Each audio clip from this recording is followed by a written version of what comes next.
Hey guys, welcome. Hope you're doing well. Hope the studies are making sense, and I just can't overemphasize how important this course is for the tough stuff you're going to have. Hey, we're going to, Townsend Institute counselors are like, we're the SWAT team. We know what we're doing here, and you're going to get the tough stuff because you are going to be the person that can handle it, and it's a good training. And we're going to talk now about a specific area that you need training in that'll really help you. And you won't see it that much in your career unless you're doing a lot of either inpatient or intensive work, but it's there. It's hallucinations and delusions caused by decompensation, ego decompensation. I just want to give you some guiding principles for that. Hallucinations can be auditory or they can be visual. They can hear things that aren't there, or they can see things that aren't there. Delusions are sort of fixed ideas of things that are and aren't true, like paranoid delusions, like people are out to get me, there's a conspiracy, this sort of thing. And a lot of times it can come from multiple sources. For example, it can come from a severe major depression. If a major D is really serious, a person can decompensate to hallucinations and delusions. It can come from, in bipolar disorder, it can come from the manic pole. When they're at the high pole, a person can break apart from reality there. Schizophrenia, obviously. Schizophrenia is a disease that causes breaks from reality. Postpartum depression, when a woman has had a baby, which is probably the most stressful thing in her life, she can have it. Substance abuse can do it. PTSD can do it. Borderline personality disorder, people can have it. So you'll see it. It's just out there. So let me give you my approach to when you have this, I want you to have a protocol in your mind.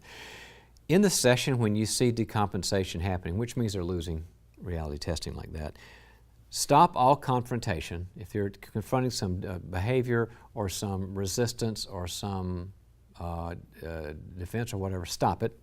And stop all interpretation. Well, I think it might be because you didn't have a lot of freedom when you were a kid. Just get out of that. It's not the time for it. Their brain is not present. It's like talking to somebody off their meds. It's just not going to do any good. It doesn't even get in. It's la, la, la.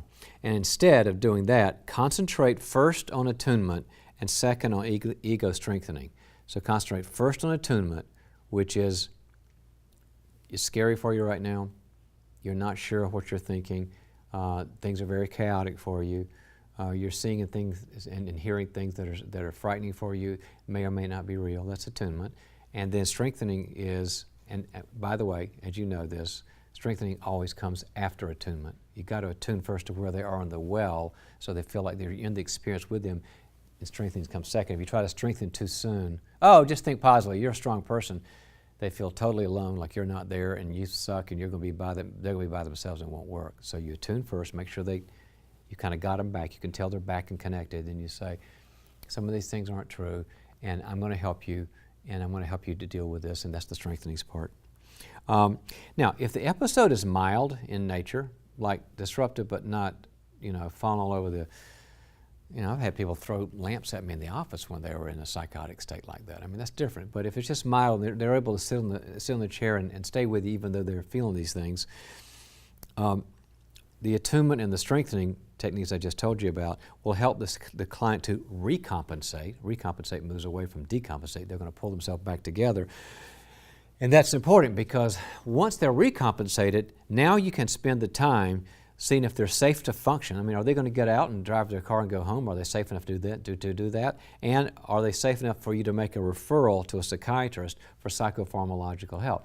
People that are moving into hallucination and delusions, you can do all the great character work in the world, but their chemistry is telling you it's time to bring a psychiatrist in. That's why you guys, as soon as you get in your practice or your organization, your church, you've got to have an alliance with a well-respected psychiatrist who really respects what you do, and they're not just a mechanic on psychopharm. They also understand the value of talk therapy. They're not trained as well as we are in the talk therapy world in the understanding character dynamics. They're trained much, much better in psychopharm, but somebody that respects it and understands and can really connect with you and can sort of like confer back and forth. By the way, another discussion sometime, doesn't have to be a Christian.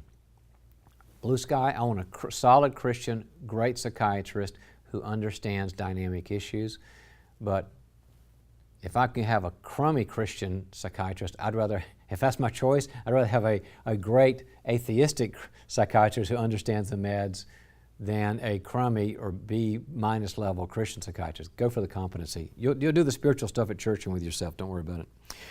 But if the decompensation is not minor but more moderate to severe, attunement and strengthening aren't likely to help, and the decompensation could worsen. So at that point, your job as a therapist is to keep the client safe and go to your organization's protocol for psychiatric hospital admission, just like we've talked about suicidal ideation. Now, once medications have stabilized the thought processes and they can think clearly again and they can hear you and not have overreactions, this sort of thing, now it's time to address the triggers and what the characterological meanings are to all this, because the chemistry is back. Now, they're still hurt, they're still scared, they're still maybe traumatized, they may be disconnected from themselves or be guilty beyond all, any kind of meaning. But now we're back in your playground. We got to get the brain back so that you can go into your playground and your competency and help them. What was the trigger? Because the meds will help them to start to notice the triggers and think, I'm going there again. What did Sally Townsend Institute therapist tell me to do here? Oh yeah, this is because I'm alone, or this is because I gave too much of myself away, or this is because I got distracted. Now you're back where we belong. So you can help them a lot. Don't be afraid of these things. God gave them these processes to help them and to be a sign that they need to get relationship and good things from you. All right? So hope this is helpful today.